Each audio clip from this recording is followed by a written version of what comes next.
Hi, everyone. Welcome back to the BeHerVillage podcast. I'm your host, Caitlin McGrayus. I'm a doula, I'm a mother of three, and I'm the founder of BeHerVillage. BeHerVillage is a gift registry for support, not stuff.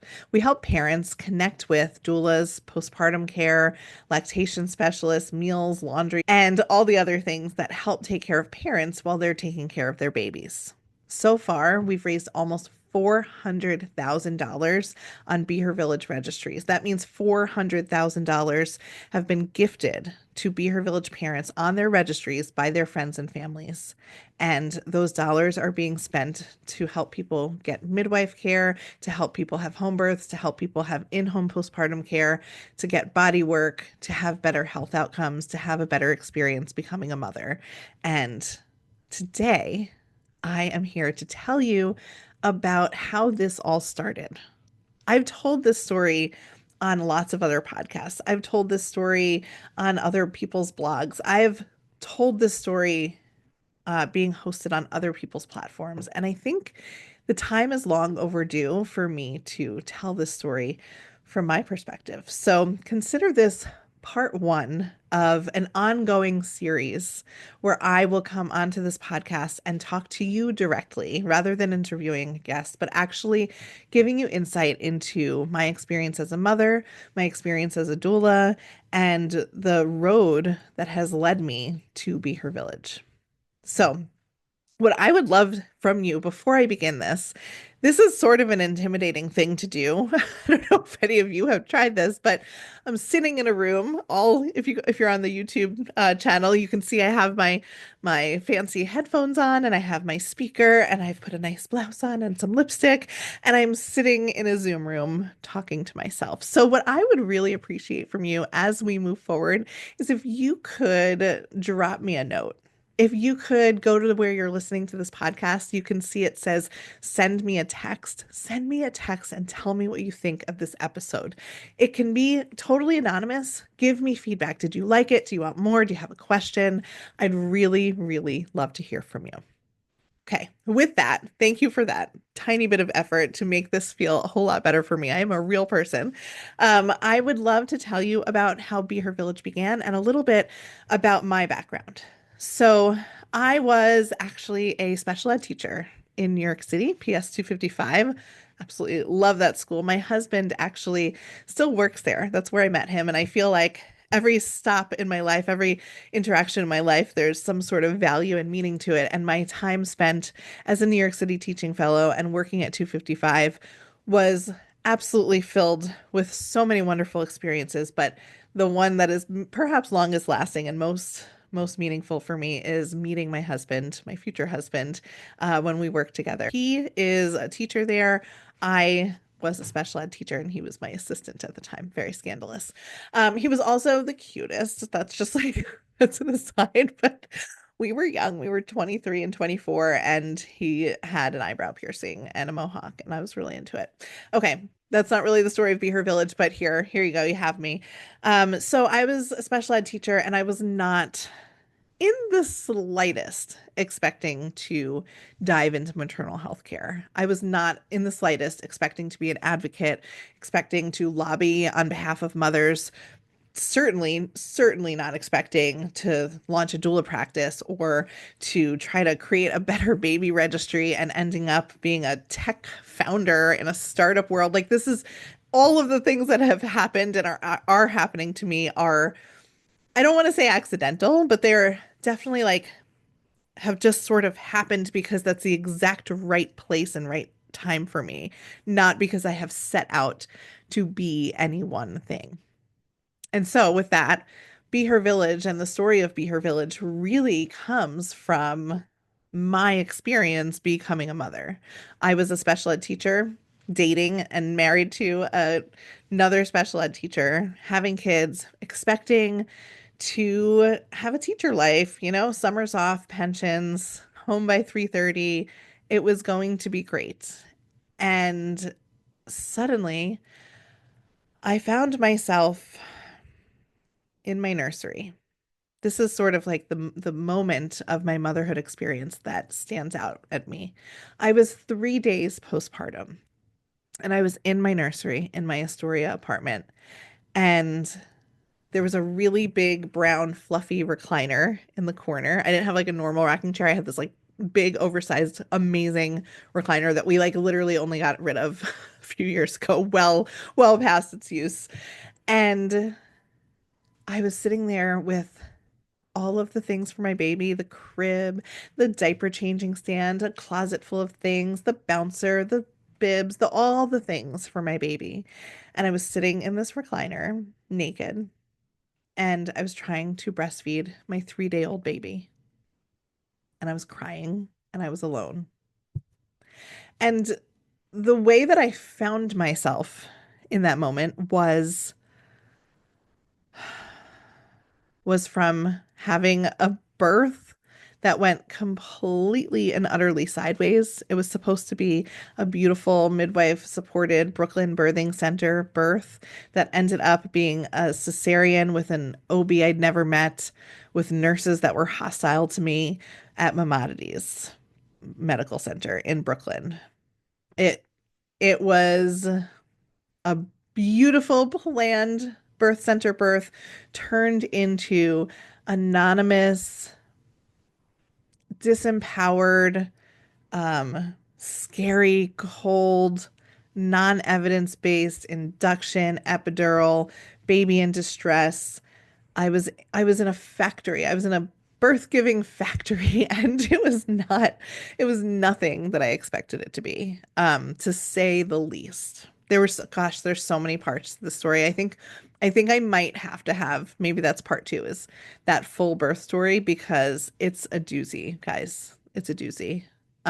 So anyway, what you need to know about me sitting in that recliner crying and trying to figure out breastfeeding and why I was naked was because I was trying to get to the pediatrician's office for our first pediatrician's appointment. The first one, like, after the hospital pediatrician comes in and sees your baby, you get sent home, and then it's time to go to the pediatrician. And so I was trying to figure out, because I had never done this before, how to get myself ready and how to get my baby ready. And I thought, I will just put my baby down on any not any surface, but like in his bassinet or his pack and play or his crib or whatever it was that we had. I would put him down and I would go take a shower. And that wasn't how it worked. At least that's not how it worked for me. He was, and still is, love him to death, but a high needs kid, a neurodivergent ADHD kid who started out as a fussy baby who did not want to be put down. And breastfeeding wasn't really working for us. And so I just ended up in this state where I was like half dressed and trying to breastfeed, and time is running out, and my mom's coming to pick us up, and I don't know how to do this. And that feeling, that feeling of I don't know how to do this, I don't know if I've even ever said that out loud before, but that feeling, if I had to pick one from that postpartum time, was overarching. It was the overwhelming feeling. I don't know what I'm doing. There's this like mythology too around motherhood that as soon as the baby comes out, we will know. We'll just click into gear and everything will be great. And we'll just latch the baby on, and our maternal instincts will flare up from some unknown location, and we will just know exactly what to do. And while that's probably true for some people, and in some like filtered version of my own motherhood, I could tell that story. I'm a good storyteller. I could tell that story. But when I sit here and really try to be honest with myself and with you, I had no idea what I was doing. And the maternal love that I did feel coming up, it was very much a click for me. It didn't feel like maternal love. It felt like fear. It felt like anxiety. It felt like the world was a scary, scary place that could hurt this little baby who I was tasked with taking care of. It felt like the love I had for him was not a healthy kind of a love. It was an anxious love. It was a fearful, scared love. And I didn't know what I was doing. And I mean that in like a, a more existential, like I didn't know what I'm doing as a mother, but like I also did not know how to physically take a shower and take care of a 3-day old. I literally did not know how to breastfeed. My nipples were cracked and bleeding and everything hurt and the baby wasn't pooping. And it just felt like I was failing. And I was like fresh out of the hospital and I didn't even have time to be mothering that much at that point. But the feeling of not knowing what I was doing was overwhelming and really, really, really uncomfortable. And so I found myself sitting in that recliner, that wonderfully comfortable recliner with this baby, not knowing what I was doing. And when I looked around, that room, that nursery had the signs of all of my preparation for this kid, right? It had the diaper pad cover, the diaper what are they? Burp cloths, the burp cloths that had all the cloth diapers I picked and folded and put in drawers, and everything was like so perfect. I had perfectly arranged all of the things. I had perfectly arranged the entire nursery. We spent months with our nursery painting this beautiful mural of a scene from Costa Rica where we went on our honeymoon just a few months before we got pregnant. Like we were so into prepping for this baby. And the way that we thought we needed to prep for him was by prepping our house. Did we put food away for ourselves?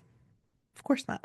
Why would we need food? And I'm saying this, it's hard to say it with a straight face because now I'm a doula and a mother of three, and it's like, of course you need food. But I literally did not know. I literally did not know. And I did not put food away for me. And my husband did not cook at the time. He has since learned husbands and men are very, very capable. Do not let them off the hook. That's a separate episode. Also, I can feel a part 3 coming. Okay. So I did not have food put away. We did not have a schedule that made sense. I had stopped working. My husband was working full time and going to grad school full time. So I took on a 24/7 mothering role and I did not have support. My husband went back to work. Well, this is part of it. Oh, this is part of it. My husband went back to work while I was still in the hospital. Just let that one sink in. And I didn't stay at the hospital longer than I should have. I actually got discharged a day early, and he still had to go back to work. So, okay, this feels a little a little heavy. So I'm just going to take a little breather from this, but it is heavy. It's a really heavy topic, and it's one that we have to talk about because the impact of not being prepared properly for motherhood is heavy. It's heavy as fuck, guys. It's like it it changes how people's health outcomes. It changes our mental health. It changes our physical health. And to be realistic, like we lose mothers because of how hard this is. That is the number one threat to mothers. It is suicide in the postpartum time. Like this is what we need to talk about because mothers are flailing in the postpartum. And some of it, sure, maybe I didn't like think of all the things I should have done. And I absolutely blamed myself for a lot of it. But also, my husband went back to work while I was still in the hospital. That's an infrastructure issue.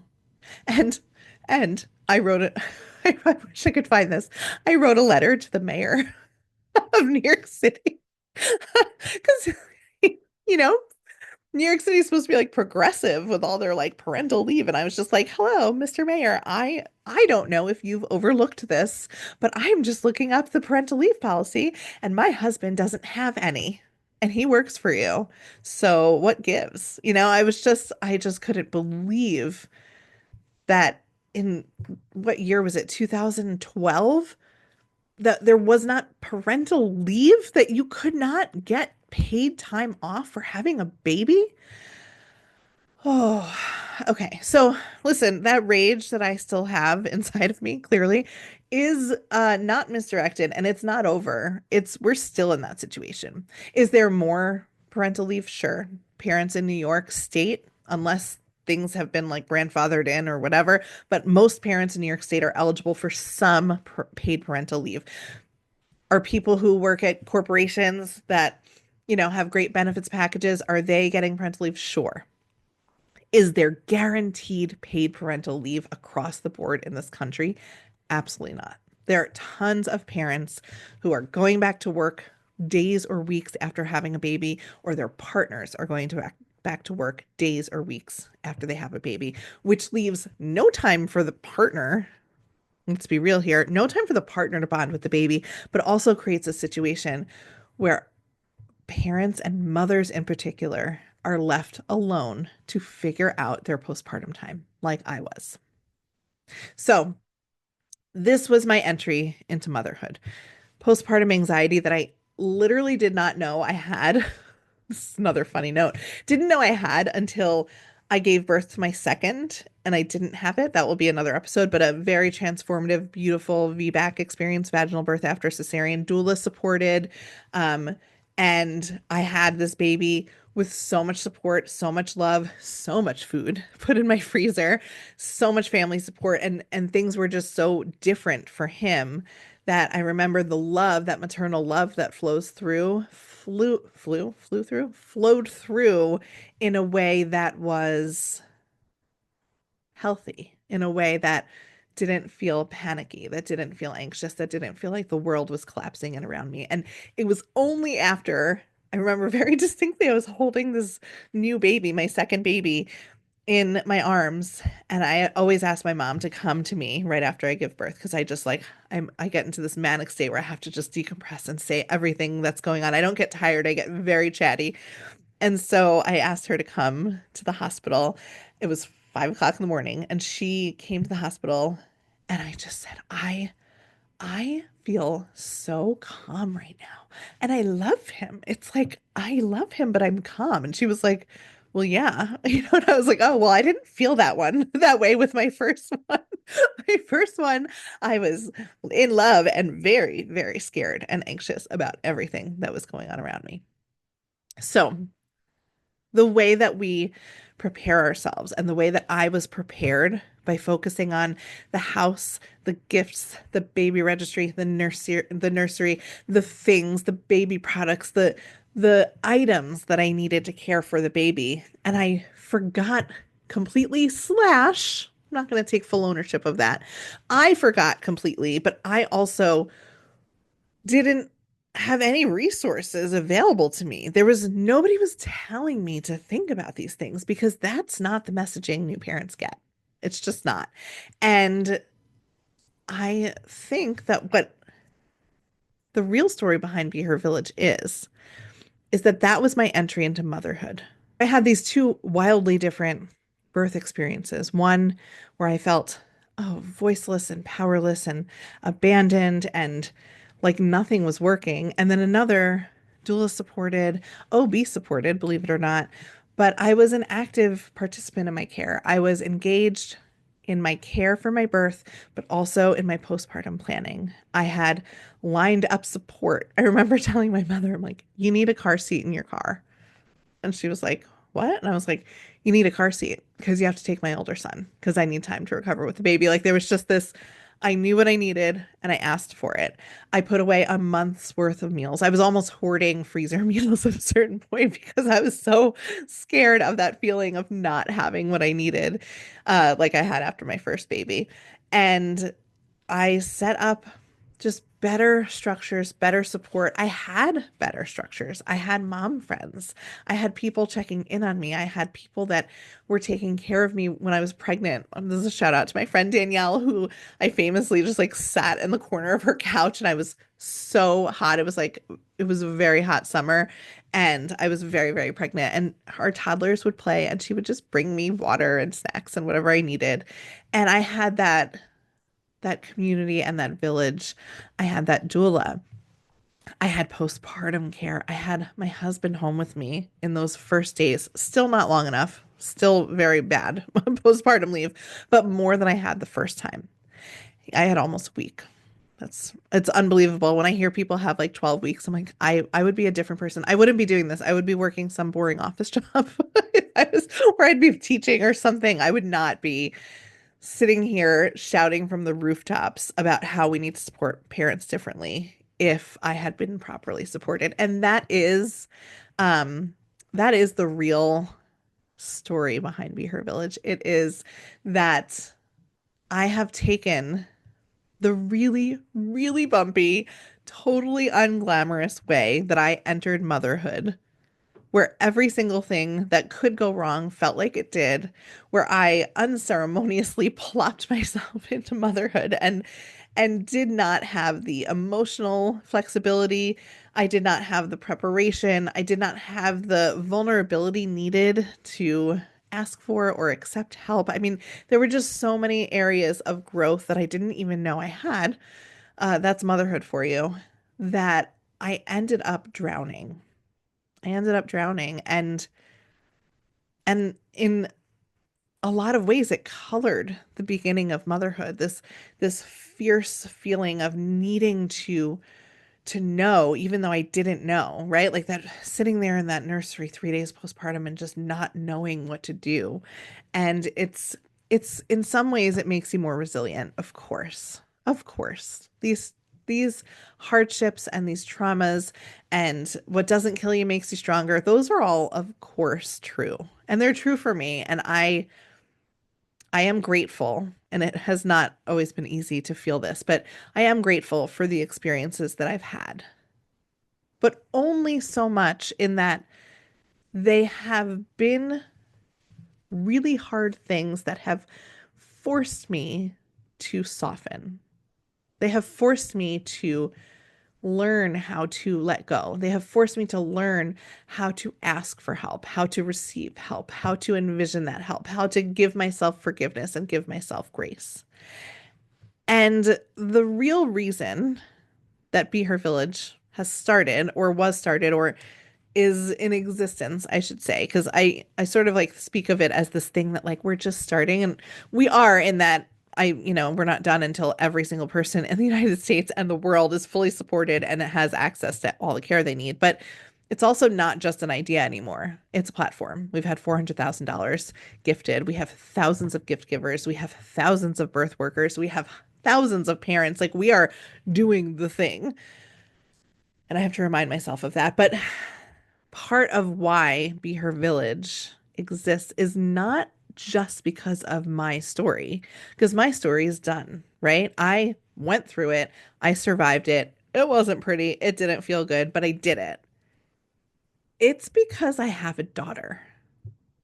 It's because I have a daughter who is way more fiery, way more fierce, way more hard and amazing and creative and brave and bold than I am. My goodness. Those of you with little girls already probably know exactly what I'm talking about.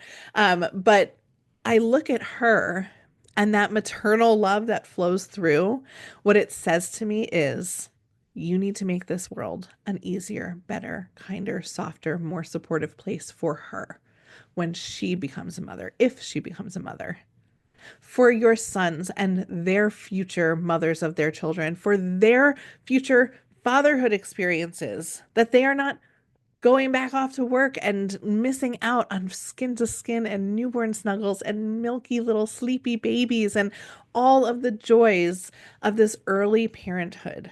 We have to do things better. And the real thing that happened to me when you take all these sort of like disjointed things that I'm talking about here is that I went through motherhood and it was hard. Went through the act of becoming a mother because I'm still very deep in the motherhood. We all are, I think. But I became a mother in a really tough way. That was a very normal way, quite frankly. It was just felt tough because it was. And I think part of it is I then became a doula and it felt like, okay, I'm going to go help people have better birth experiences. And then I started realizing, well, not everybody can access doulas. Doulas are expensive. They're thousands of dollars out of pocket. There's no insurance coverage. There's some now, but it is far from universal. There are tons of gaps in the coverage.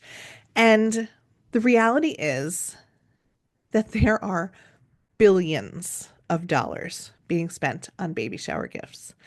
Billions, Billions, billions of dollars every single year being spent at baby stores, at online registries, and all of those dollars are being spent to send new mothers a bunch of stuff for their houses, to prepare mothers for their houses. And what I know to be true because I lived it with every cell of my being is that that's only part of the picture. We need mothers to feel supported completely. They need their needs met. They need food. They need sleep. They need someone to teach them how to take a shower with a newborn. They need someone to hold their baby. They need someone to teach them how to breastfeed. They need pelvic floor therapy. My God. And quite frankly, most of my mom friends now of like elementary and middle school kids, they need it more than ever because they didn't get it when they were new moms. Moms need support. They need other groups of moms to hang out with. They need therapy.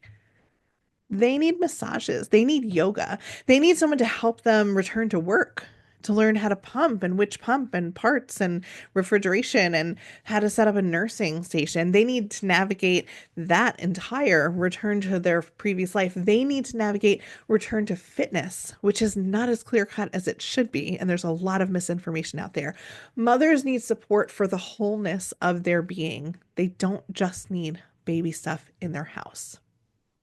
And we have this wonderful occasion, the baby shower. We have gift giving that happens. Even if you don't have a baby shower, you will get gifts when you announce your pregnancy, when someone finds out about it, when you have your baby, people send you gifts, even if you don't ask for them, even if you don't register for them. So we have communities full of people who love, love, love the new mothers in their lives, who want to support them, who are spending their very hard-earned dollars on those new mothers. And they're spending it on the wrong thing. And not because they want to spend it on the wrong thing, because there's only one thing out there right now, and that's baby stuff. And with BeHerVillage, what I've done is I've created a way for us to receive and to give real gifts of support, like laundry.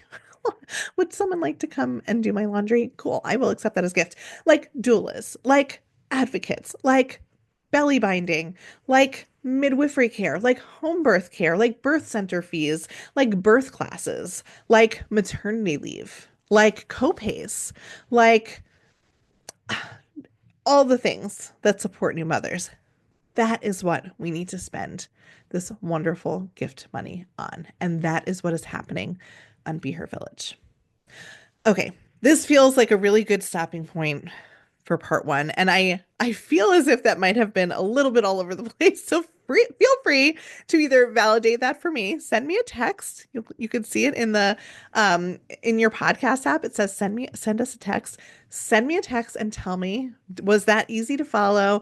Does it make sense? Do you have questions? And what do you want to hear more about? Do you want to hear more about my birth story? Do you want to hear about what I did next? Do you want to hear about my doula work? Let me know. There's a bunch of links in our show notes. Check those out and go to BeHerVillage. See what I built. Let me know what you think. Okay, thanks everyone for listening. See you next time.